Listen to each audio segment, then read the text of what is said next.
and that's when you got a text message from this guy right here on the phone right now. I see. It sounds like even the 5,000 didn't do it for you. No. No. How much were you hoping for? Around 10 or 15. 10 or 15. Oof.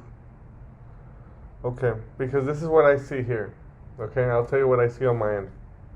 I see that cash number is right there, where you're saying like, and let's say that this guy even committed to giving you the 5. I think that at the closing table, once they start having you pay taxes and costs here and there, I think you end up walking away with like 3, right? Just like the nature of the transaction, that's what ends up happening. I could show you a few statements. The seller, for example, I have one right now. The seller thought she was going to walk away with 16,000, and by the end of everything, she's walking away with like 12.5, something like that, right?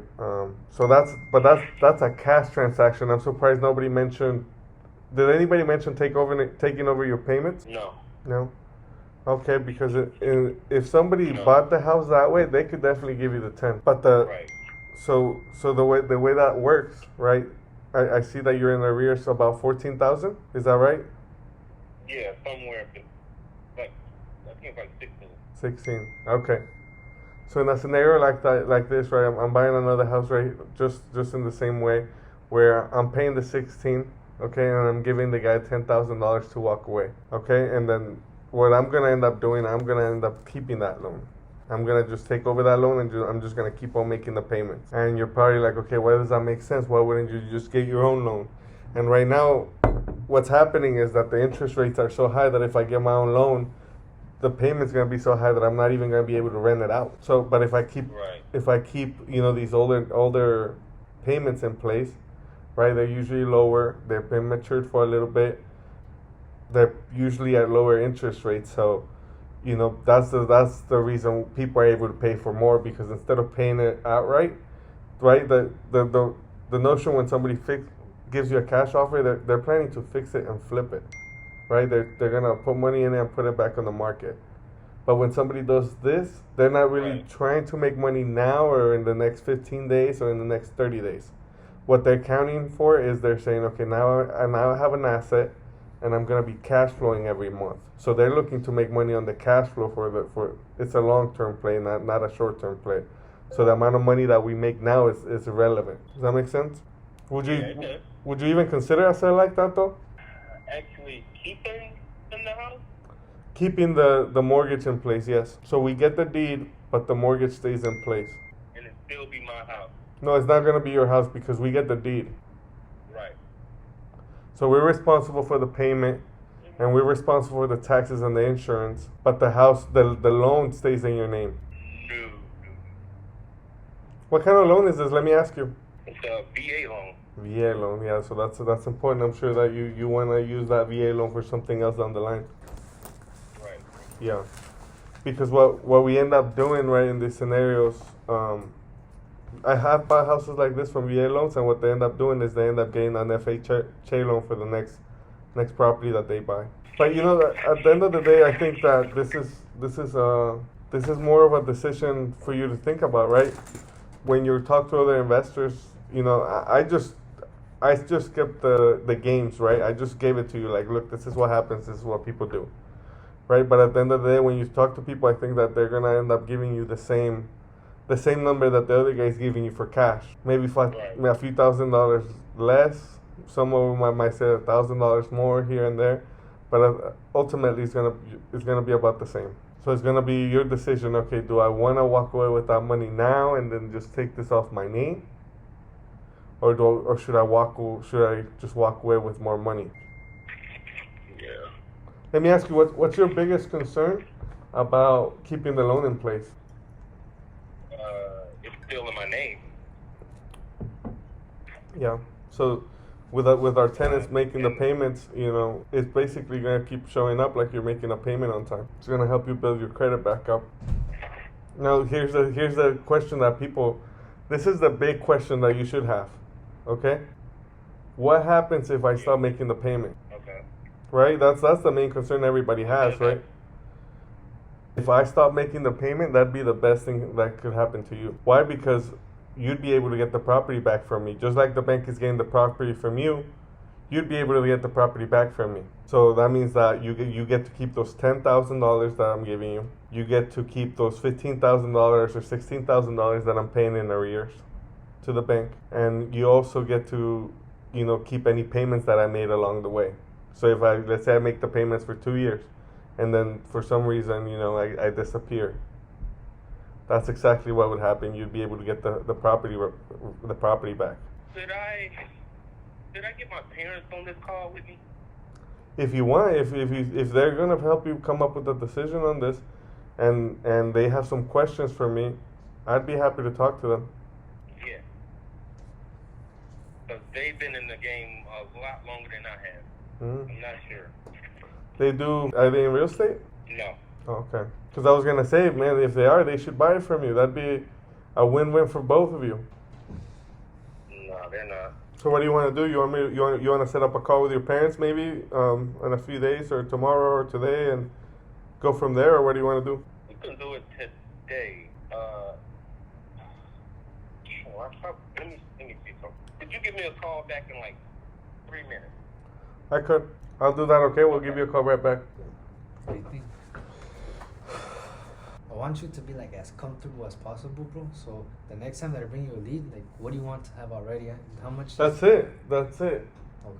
Like that.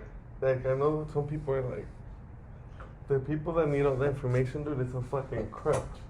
It's a crutch. Yeah. There's like they start coming up with ideas in their own head. They start to come up with scenarios and stuff like, oh no, the seller's not gonna do it because of this. The seller's not gonna do it because of that. But for me, it's like the best thing is just to know, okay, is there enough equity for cash or not? And if not, then What number here told you that like this isn't gonna work for cash? Because this is higher than 256, no?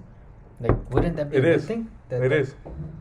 What I'm thinking is that I don't think we're going to be able to give him much more than other wholesalers. I'm kind of prepping him like, look, that's the number that you're going to get, dude. I'm not telling him, dude, we're going to give you 590, 560, 580, right? I'm just prepping him like, dude, this is the number that you're going to get, right? This is, if you want to do it cash, clean, out of your name. And I told him, look, this is a decision for you, right? You want it gone, behind him, forever? Bam, here it is. This is the other option. And think about this, when he told me that, no, that's not going to do it. What did I do? I didn't just like, oh, okay, cool. All right, man. Dude, still asked him, what do you hate about it? I'm assuming this, but I was hoping he'd correct me. Mm-hmm. He didn't correct me. I'm still going back and forth with him, But I thought that was a pretty good call. Overall, from his objections and from me bringing it to the decision maker, right? Because that's the other thing. You could convince this guy all you want. If I try convincing this guy, it's not going to do it. It's not going to happen. Why? Because he's got to go ask his parents. So what I got to convince? His parents. It's a good thing that like he's motivated, bro, because he wants to do it today. He could have been like, call me back tomorrow. Yeah. But he's like, today. Yeah. He said the guy that's bringing the lead, he said he's going to call him back right now in a minute. Hey guys, we're all connected again. Awesome. How you guys doing? Going all right? Did he tell you guys a little bit about what's going on, or not yet? Do I need to catch you guys up to speed on the conversation we had? Catch me up on it, sir. Catch me up on. I'm his father-in-law. Awesome. So what I was telling him is that right now the cash buyers are offering a certain price. Yeah. Right? Cash buyers are gonna buy it at what they're gonna buy it at, so they can fix it and flip it. Right? Yeah, exactly. I know. So that's one option that he has, right? If he wanted to do do it that way and sell it cash and walk away with that much money, he could. The other option that I was talking to, I'm not sure if you're familiar with subject to transactions. Hold on, you broke up. Say it again. I'm not sure if you're familiar with subject to transactions. Are you familiar with subject to transactions? No, just a little bit. Refresh my memory. So another term for these, maybe you know them as wraparound mortgages. Are you familiar with that? No, I never heard that before. Okay, that's fine. But the other solution that he has, he could sell it for a little bit more money if he lets somebody take over his payment. If somebody, instead of paying off the loan, they cut up the arrears, they gave him the bank the $16,000 to catch it out. They gave him more money than the cash offer would, and they took over the loan instead of paying it off. And at that point, the investor, instead of making money by flipping it, right, and having to pay all those costs of an agent and the closing costs and fixing it, you know, all those.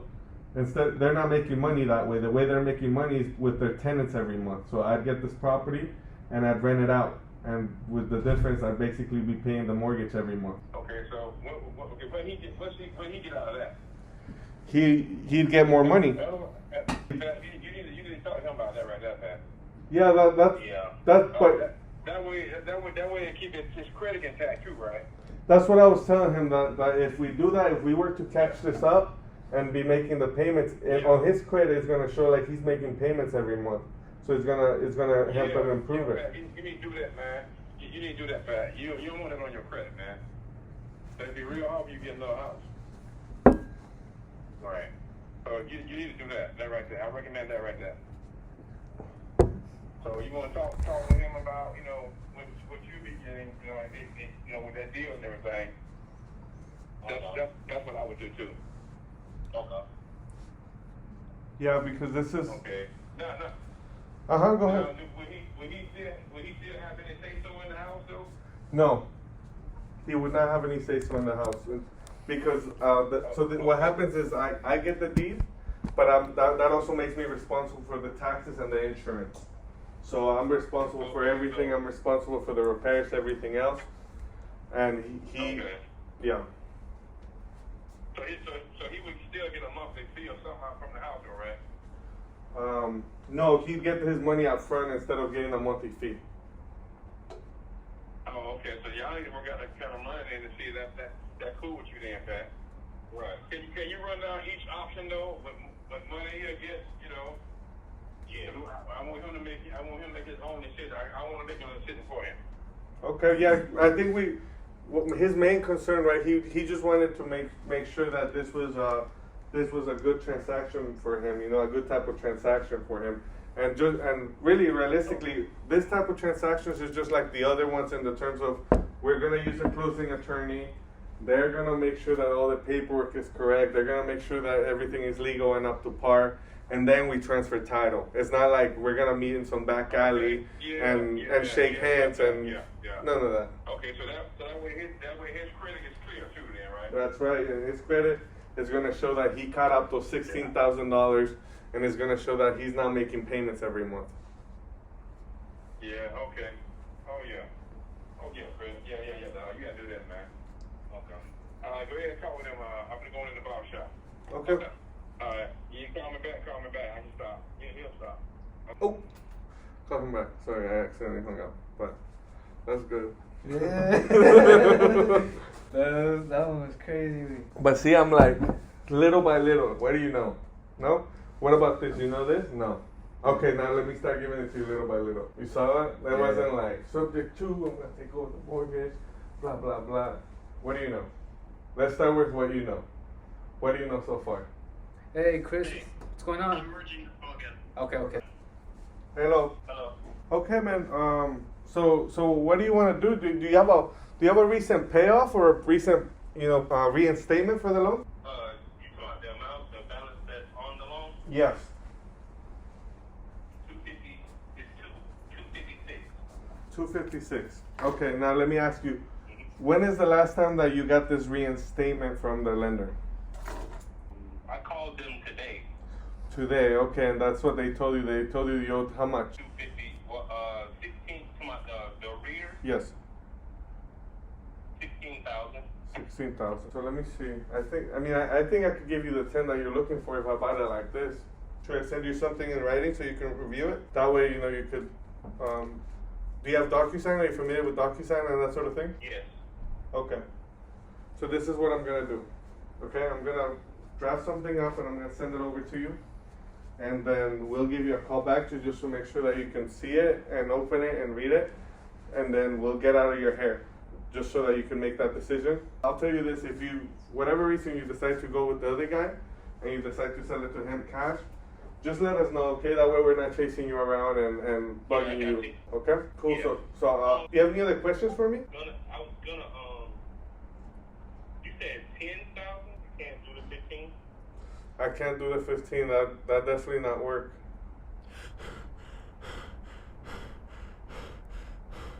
Okay. Let me ask you, how much longer do you need in the house? That's another important piece, right? Right. Have you done that? Have you done anything to push this foreclosure yet, or not? No, I haven't. Because I mean, what I'm thinking, right? And I don't know. We're still ironing out this detail, so I can send this contract out. But what if I extend the auction? I make sure that they push it for another month, and that way you could stay in the house for another month, and we close at the end of the month. You can do that. And I'm just trying to make it easy on you, right? Because if we close and you have to get out the house, I want to make sure I understand what you're trying to accomplish too. That would work? Do you think that would work, or how do you think it would work better for you? Yeah. See if you can get it extended for another month, so we can get everything down that we need to get out. Okay, so I'll tell you. So this is how it normally goes. Okay, I'll walk you through the process just so you know. When I send over the contract, you look it over. If it's something that you want to do, you're like, okay, Christian, yep, I'm gonna hop on board with this. You sign it. Once I get it back, I get that contract and I send it back to my attorneys that handle the foreclosure process. Okay? Now that they know that I have a contract in place, they're gonna jump on it and they're gonna work with the lender to get this thing postponed. Okay? So on the contract, it'll definitely outline that. Look, we're gonna close, like, let's say today's the 26th. So let's say we close next month, the 26th, and that way at least this option gives you the 30 more days, and it gives you more money in your pocket. Okay. Does that sound good? Yes, it sounds good. I just need to read over this contract you're about to send, and I'll let you know something. And it sounds like you're still a little bit uncertain.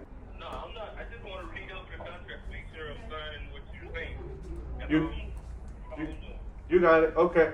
So send us over your email, okay, and the full name that we're gonna put in this contract, and we'll start working on it. Okay. Okay. It's gonna take about 35 to 40 minutes because I gotta drive after this call. Okay. Okay. Okay. You have a good evening. You do the same. Bye bye. Cool. Thanks, Patrick. You can just text your email. Sounds good. We'll wait for you. Okay. Okay. Bye bye.